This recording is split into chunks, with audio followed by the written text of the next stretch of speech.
दोस्तों नमस्कार, मैं हूं जय और आप देख रहे हैं जय न्यूज़। महाराष्ट्र में आतंकी बम ब्लास्ट को लेकर जो आतंकी बम ब्लास्ट का जो आरोपी था उसको लेकर जो लगातार महाराष्ट्र में बवाल मची हुई है, उसको लेकर अब जो है आदित्य ठाकरे की तरफ से एक बहुत ही बड़ी अपडेट आ रही है, जिसकी वजह से राजनीति जो है और भी ज़्यादा गर्माती हुई नज़र आ रही है।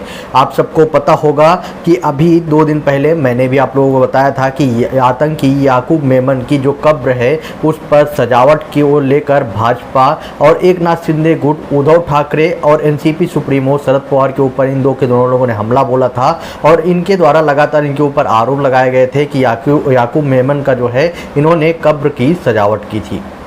लेकिन अब इन सब चीज़ों के बीच में आदित्य ठाकरे ने इसको लेकर पलटवार किया है, वो भी बीजेपी के ऊपर। आदित्य ठाकरे ने कहा कि जब याकूब मेमन को फांसी दी गई फिर सम्मान सहित दफनाया गया तो सरकार उस टाइम किसकी थी।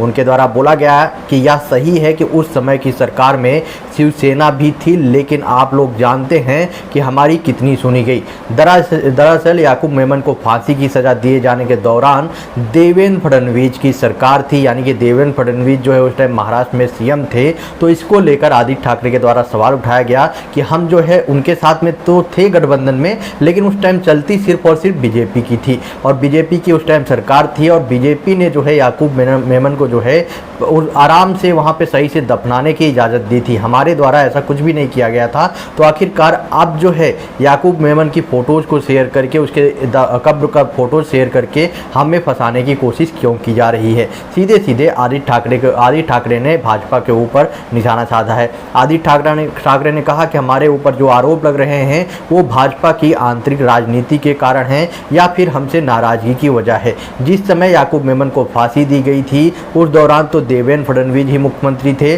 बता दें कि भाजपा नेता बुधवार को याकूब मेमन की कब्र के सौंदर्यीकरण का मामला उठा रहे थे। इसको लेकर आदित्य ठाकरे ने जवाब दिया है। यही नहीं, उनके द्वारा ये भी बोला गया है कि आखिरकार याकूब मेमन को लादेन की तरह समुद्र में क्यों नहीं दफनाया गया। उस टाइम जब भाजपा की सरकार थी, अगर वो चाहती तो जैसे लादेन को समुद्र में दफना दिया गया था वैसे ही याकूब मेमन को भी दफना दिया जाता तो मामला शांत हो जाता, लेकिन यहाँ पर ऐसा कुछ भी नहीं हुआ। आपको बता दूं कि इस केस में कार्रवाई चल रही है, इस केस में इन्वेस्टिगेशन भी बैठा दी गई है और मुंबई पुलिस के द्वारा इस केस में छानबीन की जा रही है। जल्द ही इस केस में कार्रवाई होते हुए भी देखा जाएगा, लेकिन इस पर जो है लगातार बवाल मचा हुआ है राजनीतिक पार्टियों के बीच में। आपका क्या ओपिनियन है इस पर? आप अपना ओपिनियन कमेंट बॉक्स में बताएं और वीडियो ज़्यादा से ज़्यादा शेयर करें।